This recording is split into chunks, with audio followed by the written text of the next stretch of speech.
Ladies and gentlemen, good day and welcome to the Fusion Finance Limited Q3 and 9 months FY26 post-results earnings conference call. As a reminder, all participants' lines will be in listen-only mode, and there will be an opportunity for you to ask questions after the presentation concludes. Should you need assistance during this conference call, please signal an operator by pressing star, then zero on your touchtone phone. Please note that this conference is being recorded. I now hand over the conference to Mr. Smith Shah from Adfactors PR. Thank you, and over to you, sir. Thank you.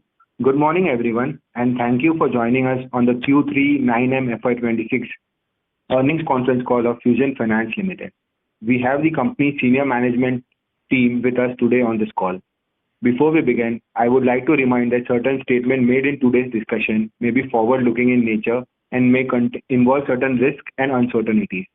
A detailed statement in this regard is available in the Q3 and 9M FY26 investor presentation that has been uploaded on the stock exchanges and the company website.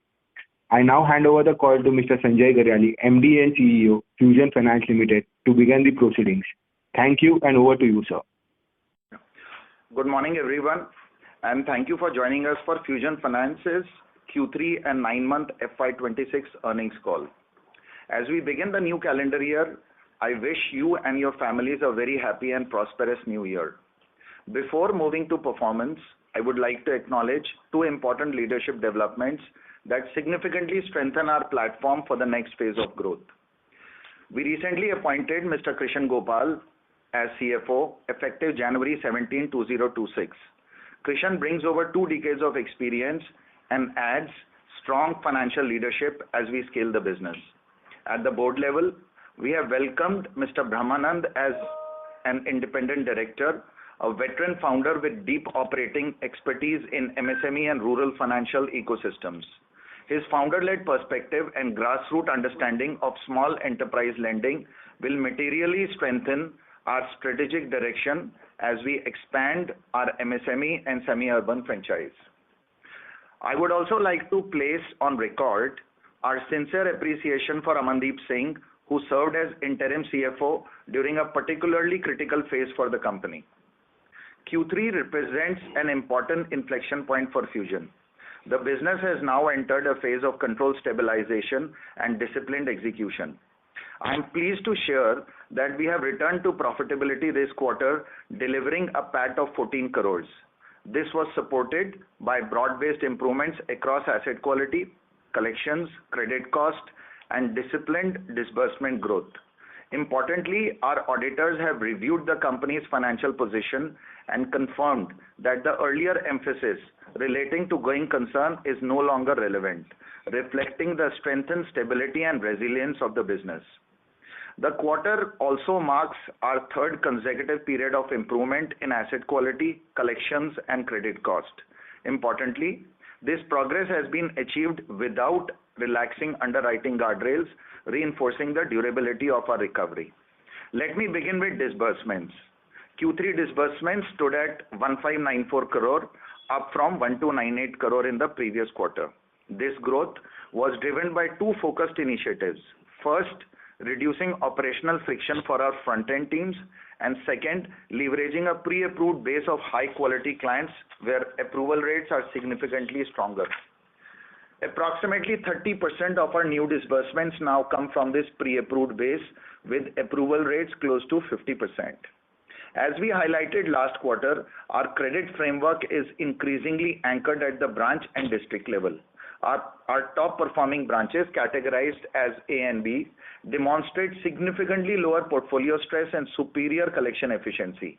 These branches account for 82% of our network and contribute 91% of fresh disbursements. Our credit guardrails remain stronger than industry standards and extend beyond traditional bureau-based assessments.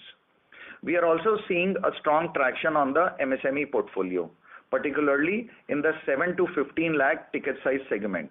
While this is an evolving journey, we have built scalable processes and tools that position this business for meaningful growth. Momentum in disbursements in both MFI and MSME has continued into January, where we have already crossed 670 crores between more than 1 lakh customers. For the past 3 months, new additions have hence exceeded repayments, setting the stage for sustained book growth. Turning to our most important metric, current bucket collection efficiency. Through continued emphasis on ground level discipline and strong guardrails, collection efficiency now stands at 99.4% in December and 99.7% within that on the new book, which currently represents 80% of the portfolio. We are also seeing strong discipline in center meetings reflected in improving collection behavior. Approximately 94% of collections are realized on the same day, most of it from the center meetings, with a further 4% collected within the same week and the balance 1.5% within the same month. We have also seen a sharp reduction in borrower leverage, with clients having exposure to more than 3 lenders now drastically reduced to 7% of POS, down from earlier levels of 16 to 17%. Our net flow forward rate in the current bucket stands at 0.25%, translating to an effective collections efficiency of 99.75%. This performance gives us confidence that credit costs in a stable state are expected to normalize in the range of 3.25 to 3.75%. On recoveries, our in-house collection team continue to deliver improving results. We are currently averaging over 12 crore per month of 60 plus DPD recoveries in cash, with approximately over 85% driven by internal teams. We continue to invest in strengthening this capability and are targeting 50 crores in quarterly recoveries. On the technology front, we are pleased to share that most of the work related to our enhanced LMS and LOS platforms is complete. We expect to begin UAT in the coming weeks with phased implementation targeted for completion by May this year. These upgrades will modernize legacy processes, improve front-end execution, and provide real-time visibility into operational gaps. Finally, a brief word on our people who remain the foundation of our execution. The branch manager role, core to our JLG processes and field culture, has stabilized meaningfully, with annual attrition at around 30% and firmly under control. Over 75% of our branch managers now have more than 3 years of vintage. This deep experience at the front line is critical to sustaining operational discipline and consistent execution. Looking ahead to FY27, we have outlined a detailed roadmap to cross 10,000 crores in AUM. We are confident that on the stable book, the credit cost will be in the range of 3.25 to 3.75%, and we will continue to optimize the operating expenses. With a strengthened leadership team and solid capital backing, we are confident in delivering on this plan. With that, I would like to hand over the call to Krishan for his introductory analyst call and take you through the financial performance in greater detail. Thank you, Sanjay, and good morning, everyone. As this is my first earnings call with Fusion, I would like to briefly say that I am pleased to be addressing you all this morning. Over the past few days, I have worked closely with the management team to ensure continuity in the execution and financial discipline, and I am encouraged by the strength of the people, balance sheet, and the progress made by Fusion across key financial matrices. I now take you through our financial performance for Q3 and 9 months of financial year 26. Starting with our capital and liquidity position, the liquidity remained comfortable at about 1,783 crore as of December, and our capital adequacy stood at 38.8%, providing adequate headroom over regulatory requirements. In addition to the liquidity of 783 crore, company has sanctions in hand of 1,825 crore, which we can draw at any point of time. The first and final call of the rights issue received a robust response, and we got rupees 390 crore subscription, that is approximately 99% from the issue size of 400 crore. Fusion is indebted to its lenders for their continued supports towards liquidity supply and supports extended to the company during the recent times, with the challenges around the going concern and covenant breaches. We are glad to share that the support has continued and going concern challenges behind the company now. The company has significantly strengthened its funding profile through diversified borrowings across banks, financial institutions, and development-focused lenders, reducing concentration risk and enhancing funding resilience.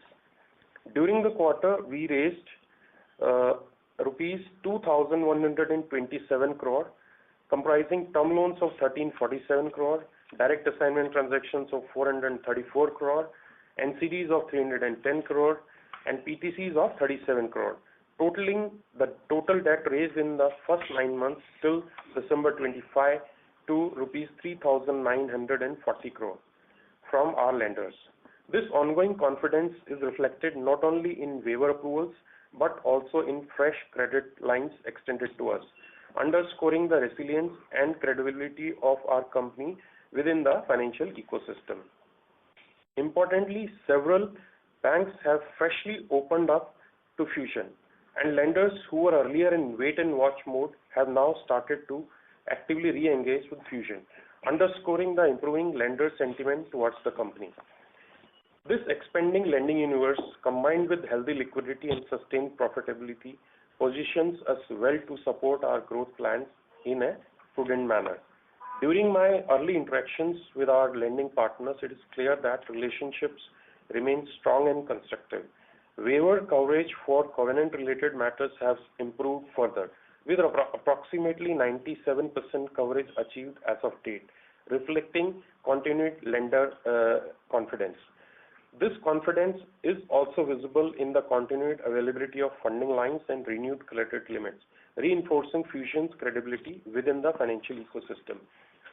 Moving to funding and margin performance, our average cost of funds remained broadly stable at 10.3%, while marginal cost of funds moderated to 11.8%.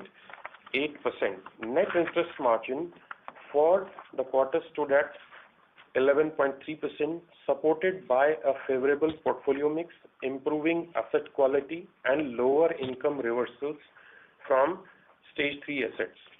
Going forward, we are confident that with the diversity of sanctions in hand and availability of liquidity and profitability, we would be anticipating our marginal cost of borrowing to continue to improve from current levels. We expect that our credit rating agencies shall take cognizance of the developments at Fusion, reflecting the strengthening of our funding mix, lender confidence, and overall financial profile.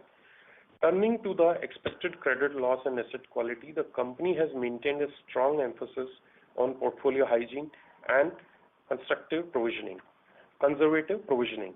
Asset quality matrices improved further during the quarter, with gross NPA declining to 4.38% and net NPA remaining contained at 0.63%, with write-off recovery at 14 crore and net credit loss impact to the profit and loss for Q3 stood at 65 crore, equivalent to 1% of the average on-book loans. ECL provisions as of December stood at 353 crore compared to 440 crore in the previous quarter. Stage 3 coverage remained strong at 86%, while combined Stage 2 and Stage 3 coverage stood at approximately 80%, reflecting a prudent approach to recoverability and focus on minimizing P&L volatility. During the quarter, there was a write-off impact of 170 crore on the portfolio, and we released 15 crore of management overlay based on the management analysis, including asset quality matrices, the reduction in delinquency, and the conservative provisioning approach under ECL, supported by higher provisioning coverage across stages. On operating performance, the focus on cost discipline and productivity improvements continues. The cost-to-income ratio for the quarter stood at 69%, while overall operating costs were nearly flat quarter-on-quarter. Any sequential movement in operating cost ratios is largely attributable to portfolio normalization and is expected to stabilize as growth resumes. Despite a calibrated approach to the balance sheet expansion, pre-provisioning operating profit for the quarter stood at 94 crore, demonstrating the underlying earning strengths of the franchise and the benefits of operating efficiencies. During the quarter, there was also a one-time charge to the P&L towards the new labor code, which resulted into an impact of 6.91 crore. Excluding that, the PPOP would have been about 100 crore and the profitability would have been above 20 crores.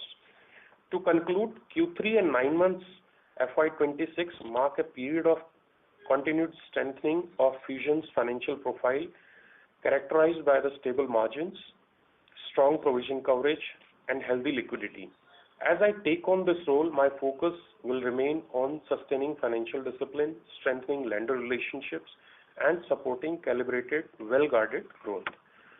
With improving asset quality and robust capital buffers, we are well positioned to deliver steady progress in the coming quarters.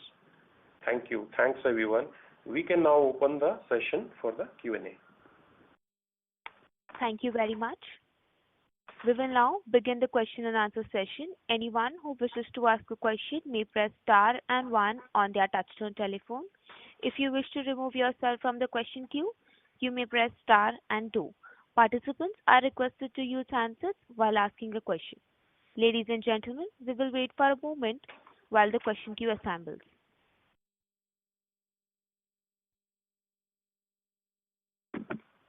The first question is from the line of Rajiv Mehta from Yes Securities. Please go ahead.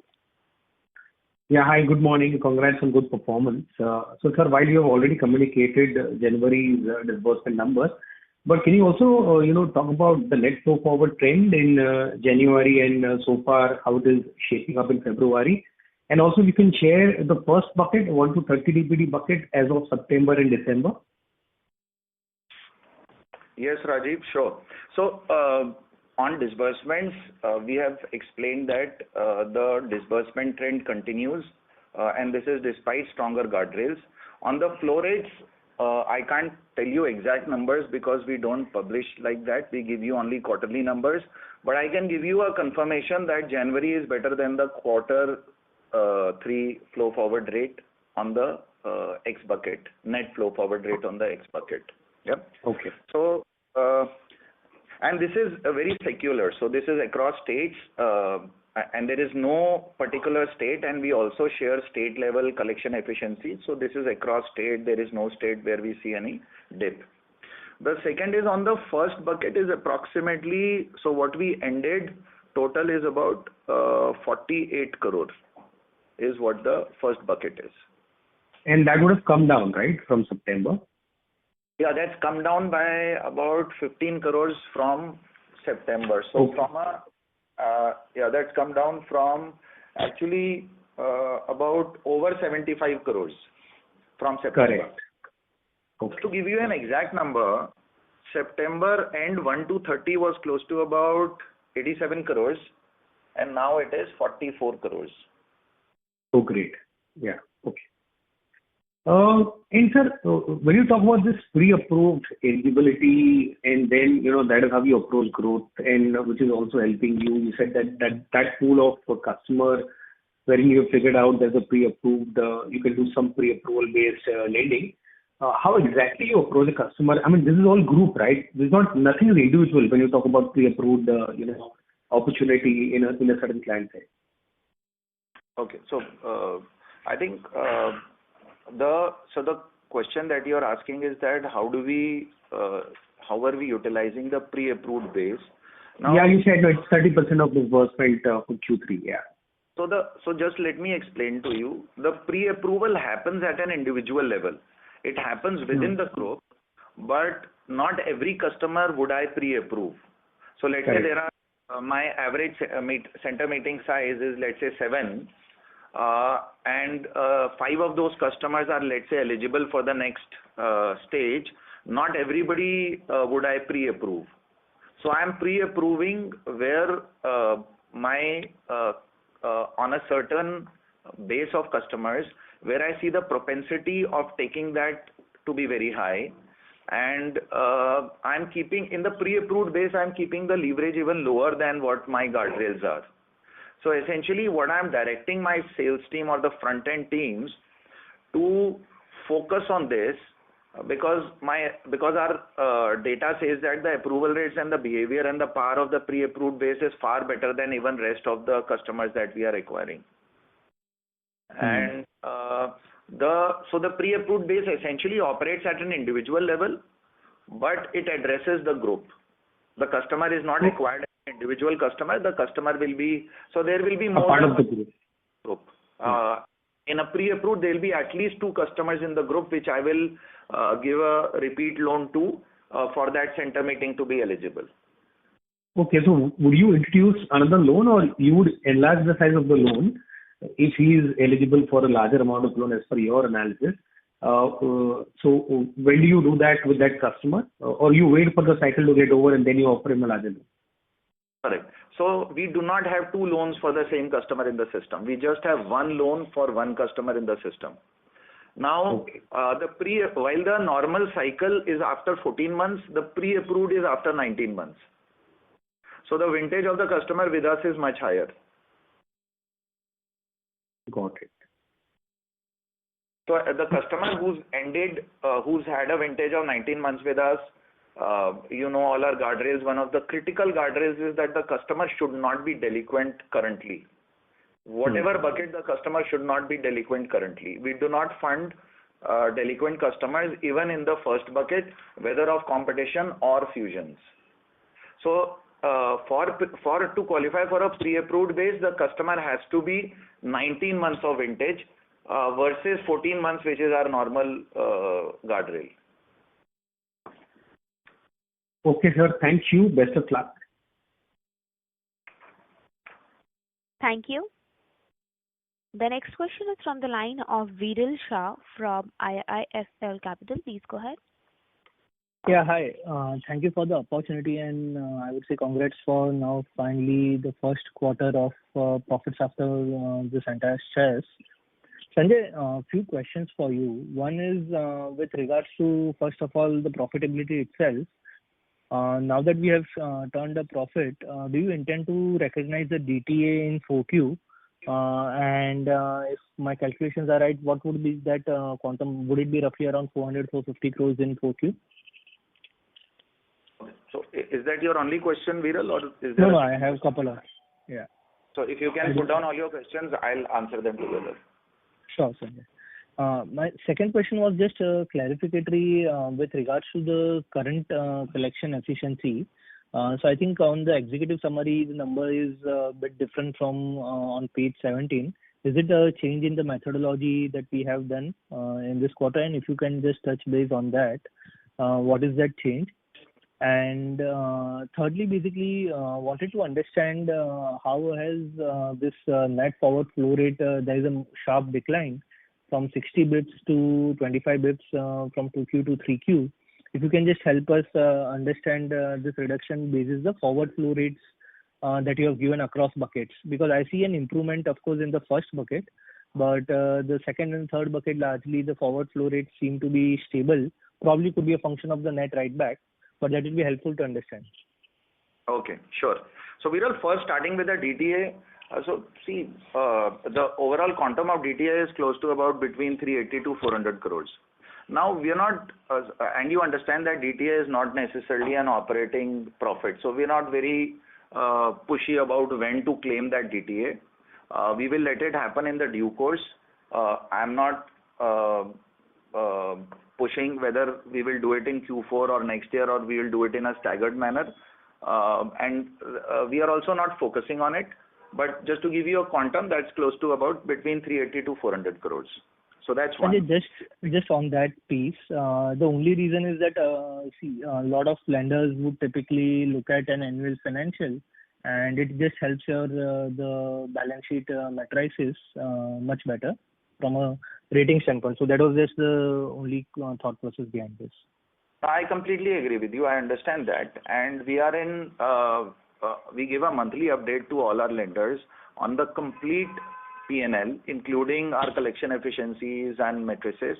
And if you see, that's where the confidence is coming from. And there are some PSUs also which have opened their wallets for us in the last quarter. However, we don't want to be pushing this because of this reason. So if it happens in due course, that's fine. We will not push the DTA, but yes, we are evaluating that. So I won't say anything further on this. On the collection efficiencies, the figure that you see in the executive summary is 99.14, which is at a POS level. This is average for the quarter.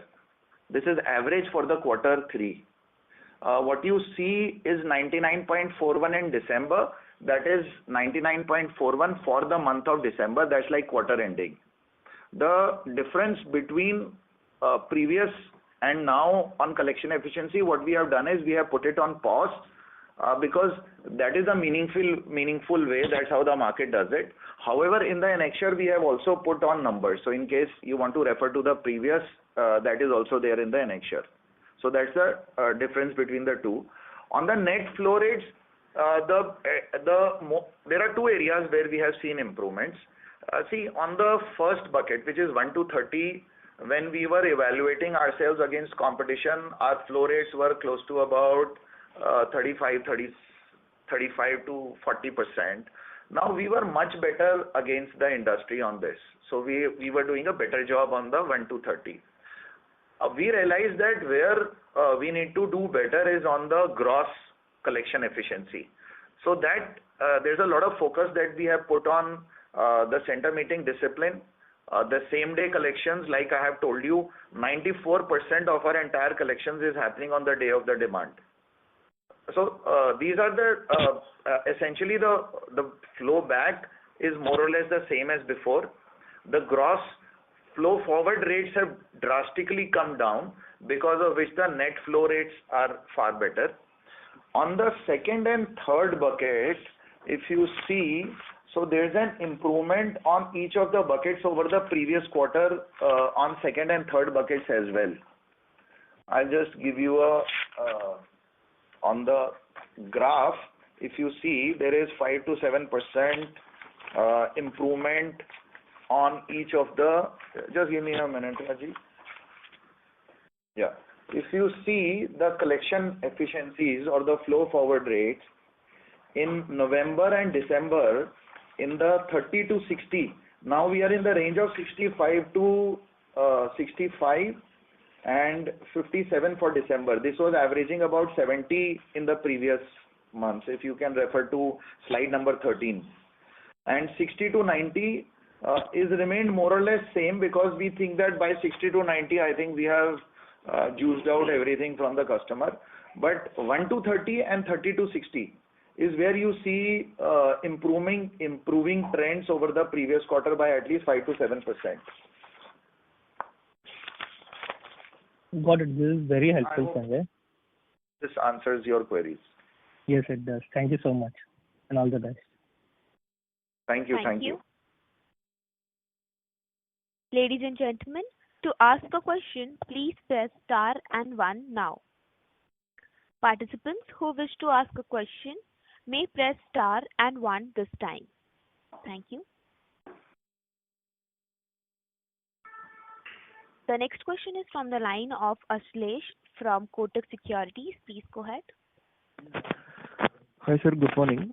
Two questions from my side. Firstly, if I look at this net forward flow rate number for 3Q, which was at 25 basis points, where do you eventually expect this number to end up, let's say when most of the bad loans have been cleaned up?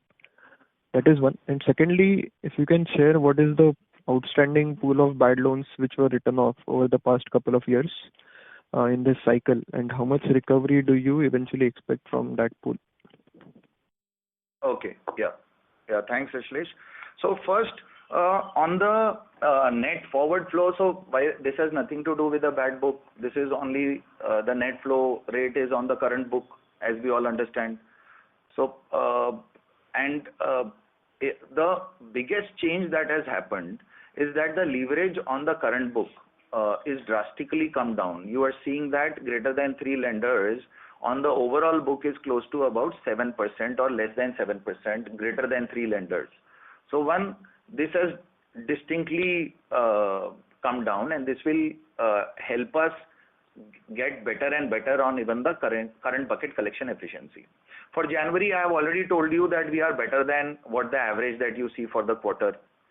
Now, I think the way I'm looking at it is that even if we continue at about 0.25% of net forward flow, and assuming everything else flows forward. So in a stable state, the way we should look at it is 0.25% translates into approximately annualized credit cost of about 3%. Add another 25 and 90%, 80 to 90% of whatever flows forward will eventually flow into 90 plus. So take about 85% of that. That is about 2.7, 2.65%. So 2.65% is a credit cost that should be there in decent times. Add about 50 to 60 basis points when there is a tough scenario. So that's where I said that, which is about 3.3, 3.4. That's why I said that the credit cost will range between 3.25 to 3.75% in a stable book, on a stable environment. I hope this answers. Understood, sir. Yeah, second one was a different one. The outstanding pool of bad loans. So the total write-off is close to about 3,000 crores. We have done I have explained in the previous calls, we've done a bureau run and we have done multiple propensity checks. About 800 to 900 crores is what we see recoverable.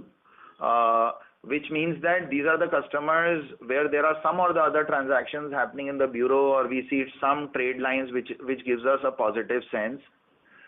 We are expecting about 50 crores of recovery in the entire 60 plus. Why I'm saying 60 plus is because most of the provisioning in our case happens in 60 plus itself. So I am looking at about 50 crores every quarter. So over the next 4 quarters, I am looking at approximately 200 crores of cash collection, which will come from the entire 60 plus, of which about 90% will come from 90 plus, which will be divided between 90 to 180 and the write-off. So you can assume that from this quarter, which is quarter 4 onwards, for the next 1 year, we are targeting close to about 200 crores of recoveries in the entire 60 plus. Understood, sir. Sir, and just lastly, I missed your opening remarks today. If you can, if you have given the guidance for loan growth for next year. That's all. Yes. Yeah, which I have already given. You want me to repeat that? Sure, sir, please. Okay. Thank you so much. Thanks, Ashlesh. Thank you. The next question is from the line of Sohail Kanali from ULJK Financial Services. Please go ahead.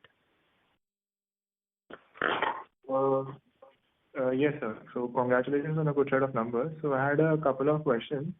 So first one being, what is the attrition rate in this quarter among the field officers?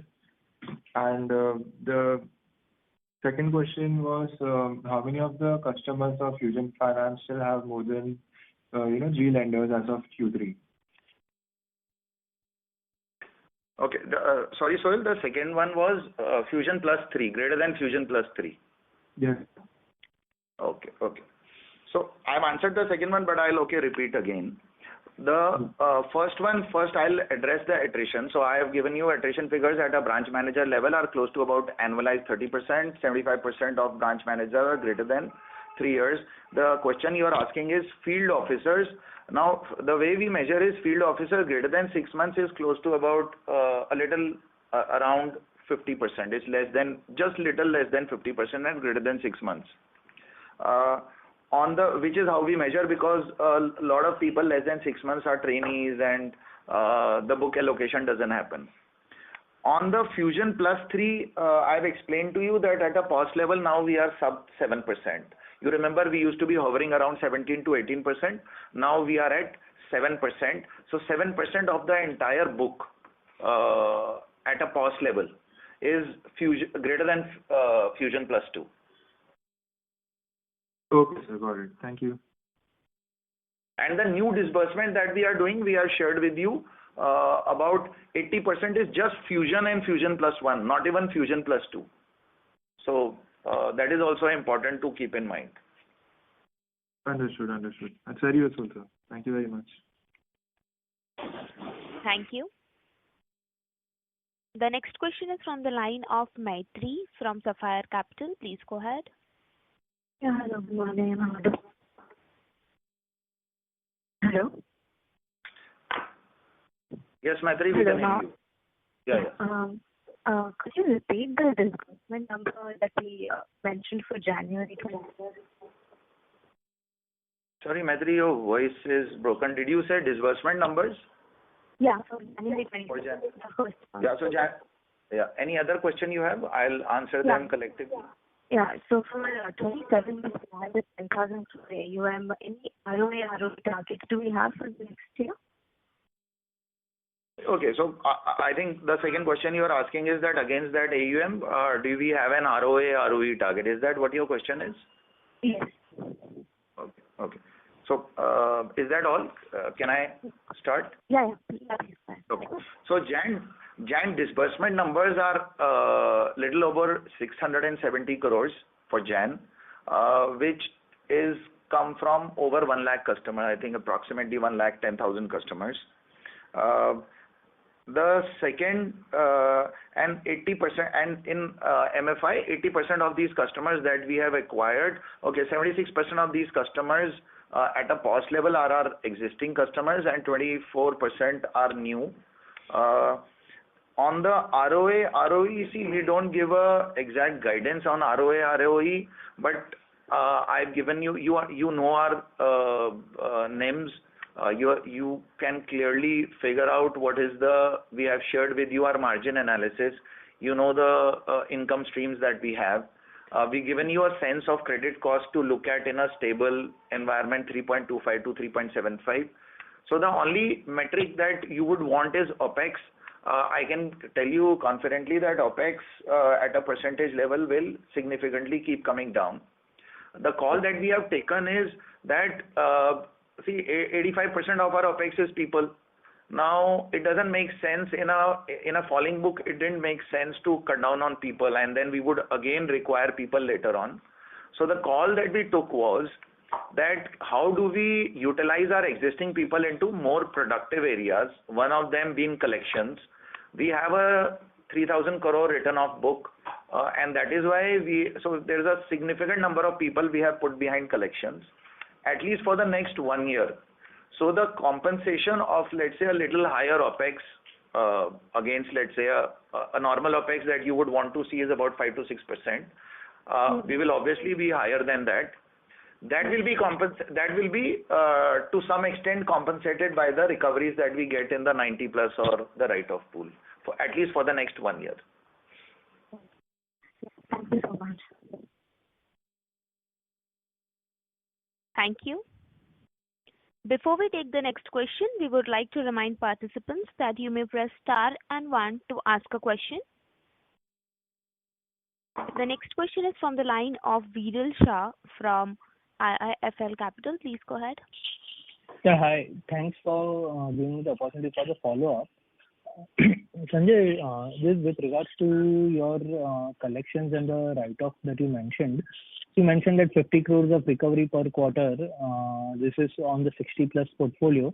I'm sure part of this is basically your normal, I would say, the recovery of an overdue book, rollback, all those things that happen. What out of this 50 crores, what is the exact, I would say, or not exact, I would say, but more likely proportion of recovery from the write-off portfolio of 3,000 crores?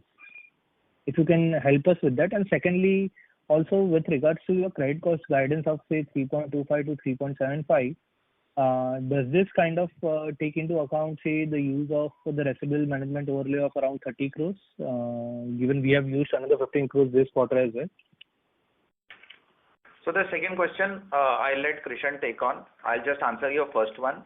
On the 50 crore breakup, like I already explained, while this is 60 plus, 90% of it, which is approximately 45 crore, will be 90 plus, which is 100% provisioned.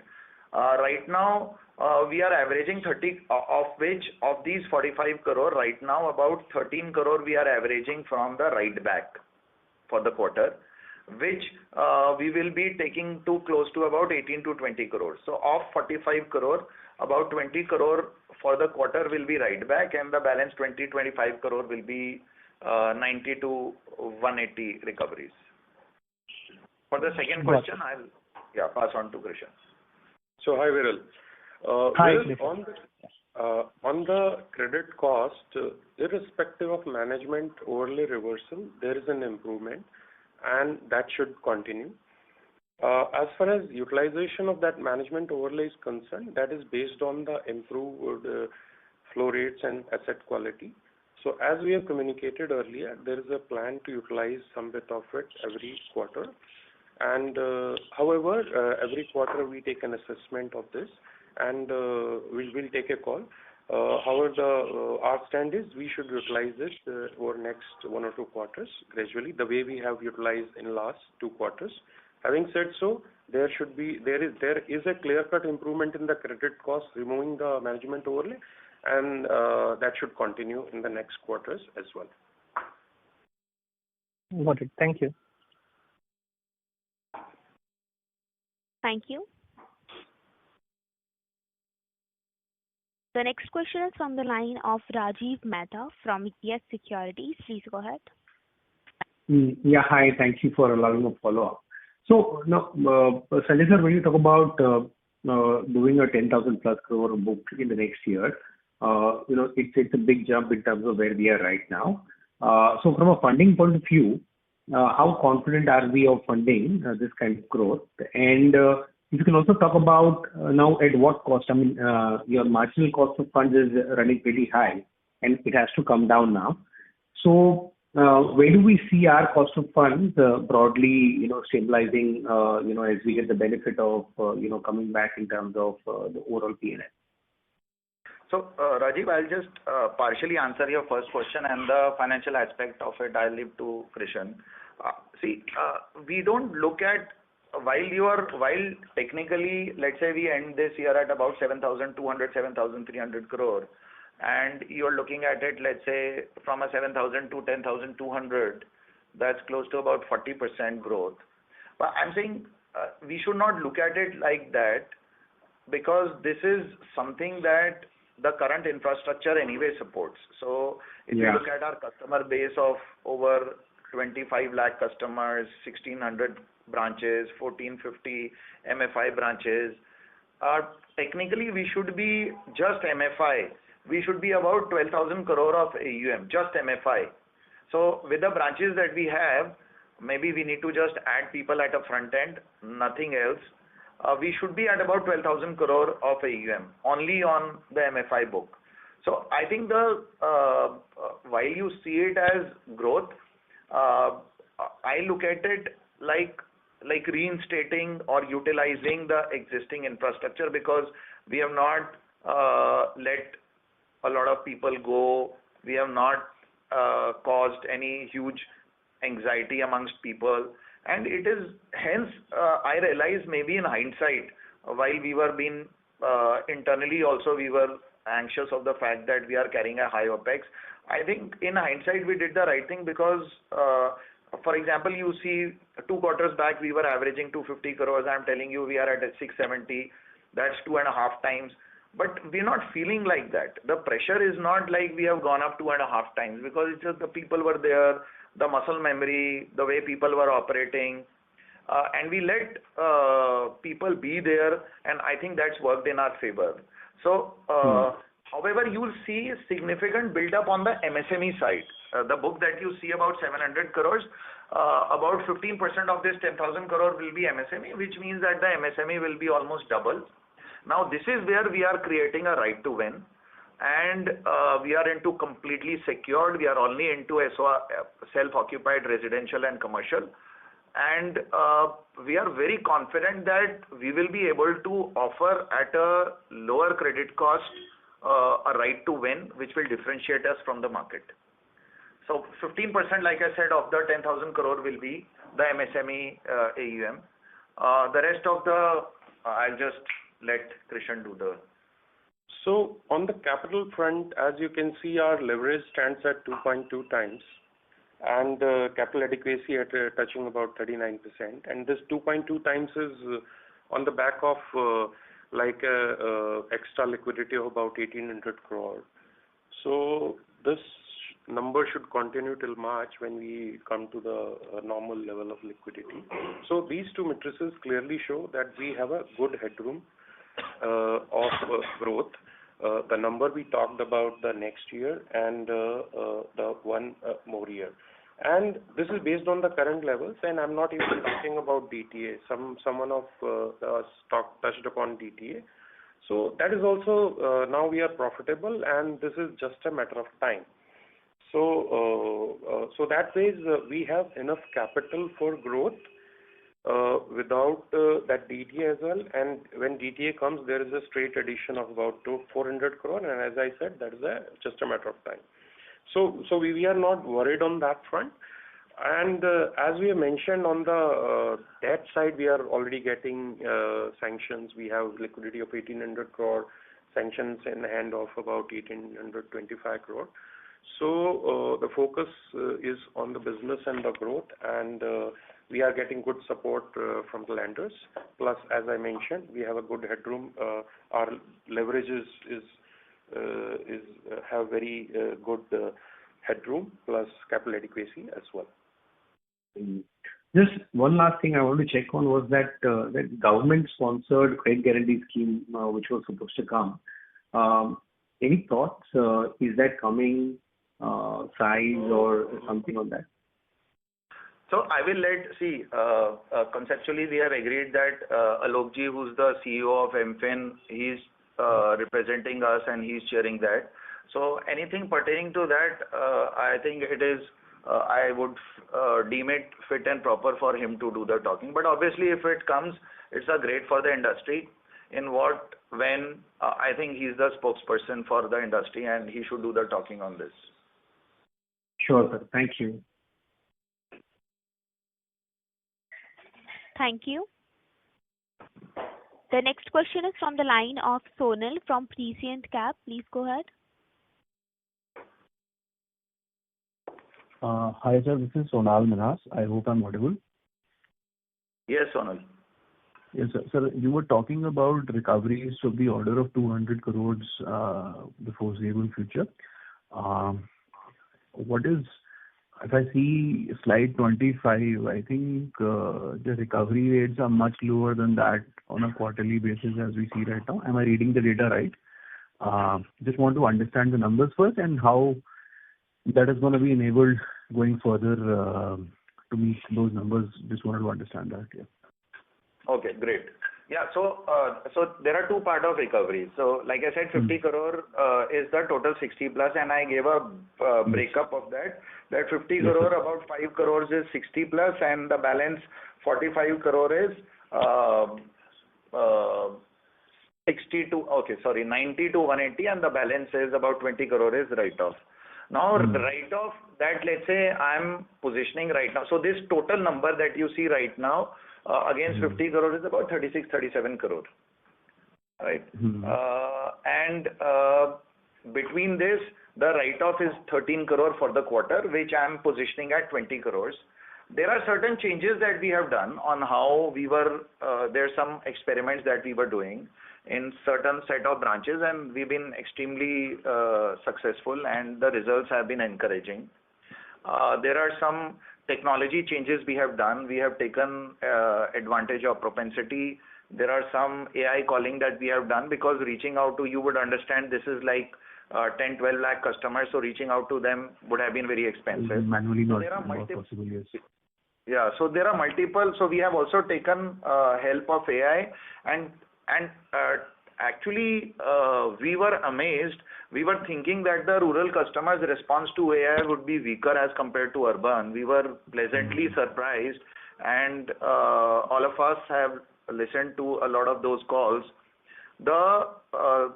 I think if we choose the right partner and if we do this right, there is a significant upside that we can get, rather than burning money on hiring people, on contact center and warm bodies.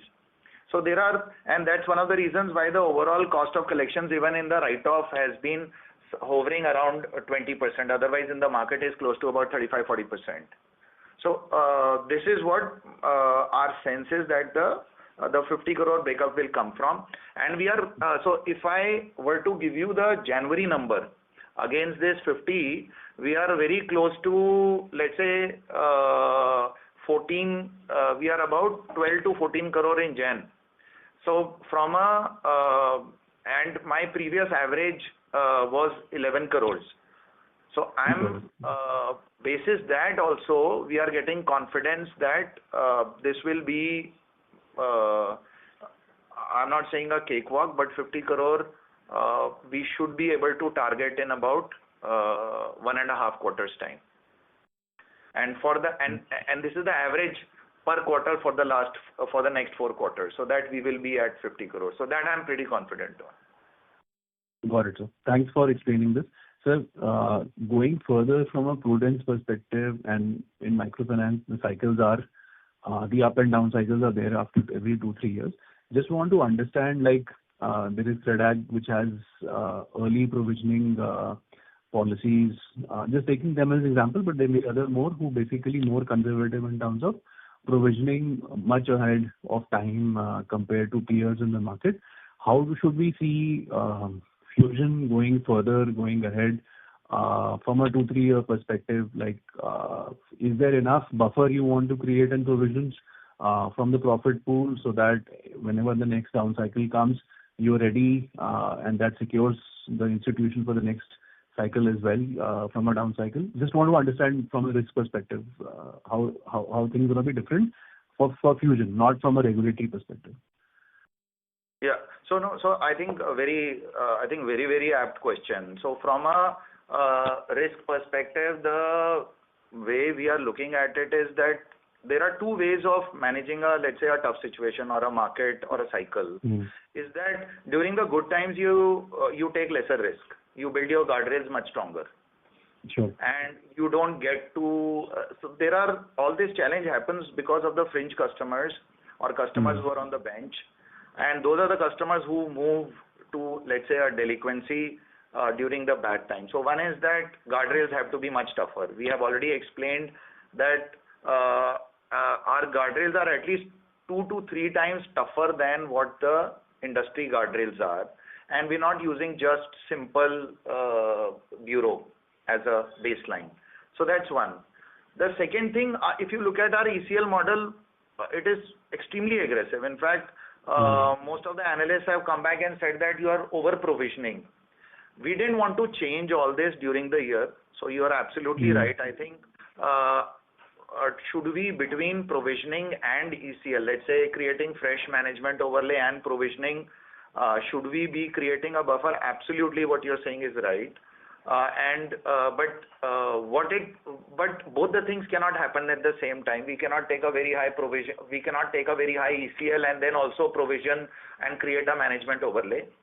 So we have taken a very aggressive provisioning, and this was because we had a very tough time last year. We did not want to change it during the year, but I think as a team we will sit down. There are 2 people who are working on the ECL model. There's an external consultancy also we have hired who gives us a very fair and an unbiased view.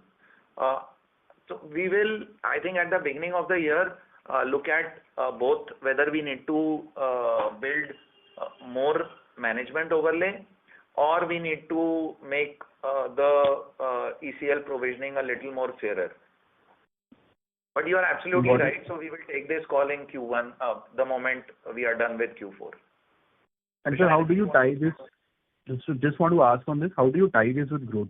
Because you have given a growth guidance which is fairly aggressive. So basically, just want to understand from a growth come the risk perspective. Is that growth something which you feel is reasonable enough for the risk that you want to play with? Okay, great. So I think let's break this down. The growth is coming from, where is the growth coming from? The one we are saying that the MSME book will almost double. Currently 720 will go to 1500 crores. Yes. Yeah. Is that risk? Obviously the risk is much lesser. Why it is lesser? Because it is completely secured The LTVs are far protected. Our book LTVs are close to 55%. We are not, and we are very, very clear on what kind of properties and what kind of risks we will take. We are not taking any cash flow risk there. The only risk that we are taking is on marketable properties. So, will we create, so 1500 crore of book, let's say 700 to 1500 crore will be a far less risky book. The second part is that MFI going from, let's say, 6,500 or 6,400 to 8,600, like I said, we should not see this as real growth, because we did not cut down on branches, we did not cut down on people. And I'll just give you a number. We did 670 crores, out of which about 35 crores is MSME, 630 crore is MFI. Sure. Now the question that you have to ask is that for next year, if I have to do, let's say, 8,000 crore of disbursement from MFI, 650 crore this month number or 630 crore will take me to 7,500 crore.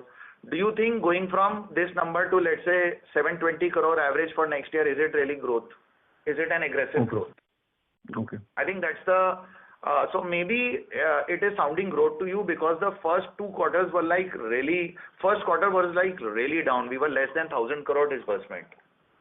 And there was a huge runoff because of the book quality or the previous book that we had acquired. That's why you saw the book deterioration happening very quickly. Got it, sir. Got it, sir. Thanks for listening, sir. I'll fall back in the queue. Thank you. Thank you. The next question is from the line of Abhijit from Motilal Oswal. Please go ahead. Yeah, good morning, sir. Thank you for taking the question. Sir, please let me know in case these questions have been answered. First thing is, today we are seeing an increasing propensity of MFI lenders to go for CGFME.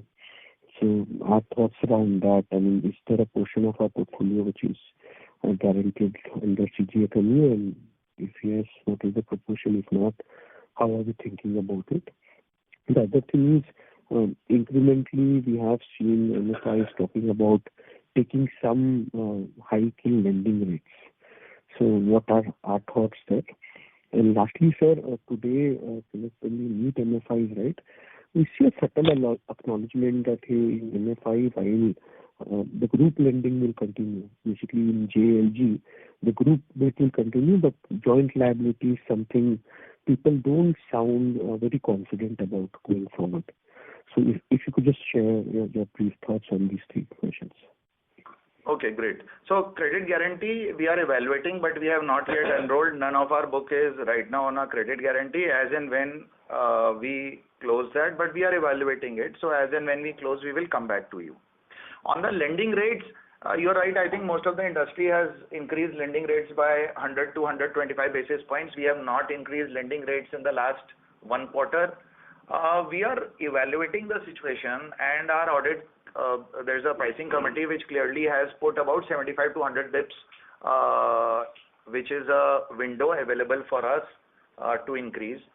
The decision is on the table, not taken yet, but there's a play of about 75 to 100 bips on the interest rate which is available to us if we compare against, let's say, whatever the industry or the market is.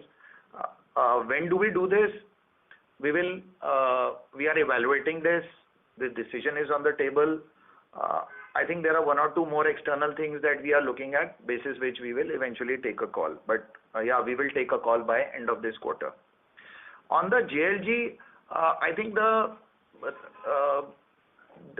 group never had a liability. However, if you look at it, there was a nudge by the rest of the lenders, and they would support her, whoever, let's say any one person in the group, you would support her. I think the thing that we are observing is that depending upon how we acquire the group will stay together versus not stay together. So let's say the center members, how close are they to each other from where the center meeting is happening? So we have kept a certain distance of, let's say, less than a particular distance from the center meeting. Are we getting homogeneous customers on board? In a center, are there customers with very different leverage backgrounds? How is the entire center being looked at? Is there some reward the center is getting for, let's say, a center attendance discipline? So there are multiple things that we are working on, and I think it is getting complex and complex, but I don't see, and when I talk to some of my peers, mid and large both, they also see significant value in the JLG concept continuing. But I think with the use of technology, and I explained to you that our entire LOS and LMS, we are upgrading to a very modern system. It will be operational by May of this year. I think that will support a lot of JLG, which is right now too much of dependence on the front end. So that heavy lifting that the front end person has to do, that will move on to technology and system. And I think we will be able to give you a clearer picture on this by end of the quarter. We are already undergoing implementation in certain set of branches. I think we will be ready with progress when we talk about in the next quarter. Got it. So then just one last follow-up. When I look at this thing that you put out on maybe slide number 11, the book composition, what is unique to Fusion, Fusion plus 1, Fusion plus 2.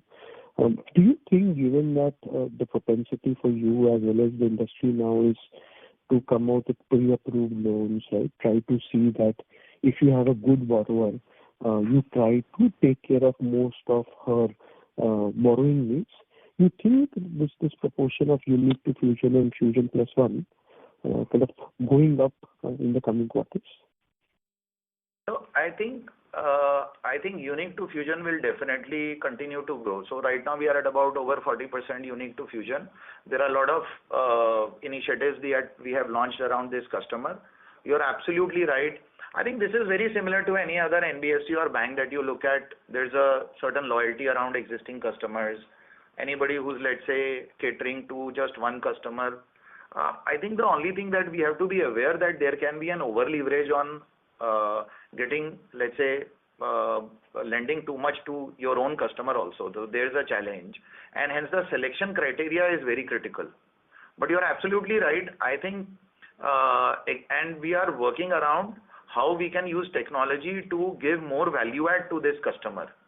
Because if she is relying only on Fusion, and let's say the criteria that we set are, let's say, similar to Fusion plus 1 and Fusion plus 2, then we are doing a gross injustice to her and not giving her enough reason to continue to stick to only Fusion.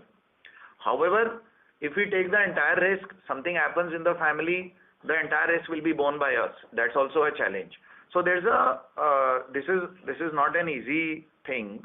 And that is why I said that I think this is as complex as any retail finance. And I think all of us are realizing that the involvement of credit in the entire JLG and microfinance is very different than what it used to be even about a year back. So you will see significant focus on this. I don't know what this percentage as a number should be, but yes, we are very cognizant of the fact that certain set of customers should only rely on Fusion for everything. Got it. This answers all my questions. I wish you luck in the very best. Thank you. Ladies and gentlemen, that was the last question for today. I now hand over the conference to management for closing comments. Over to you, sir. Yeah, thank you. So I think first at the outset, with great humility, I would like to thank all the stakeholders, each one of you.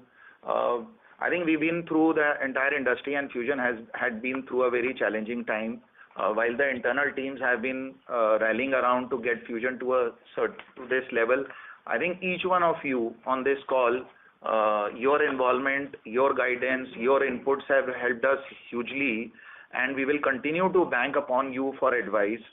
So with that, I would like to thank each one of you. I think it's been a very an amazing two-way communication with each one of you. And I'm absolutely sure that the Fusion that we are building from here on will be able to take bigger challenges than what the industry has witnessed in the past. So thank you so much.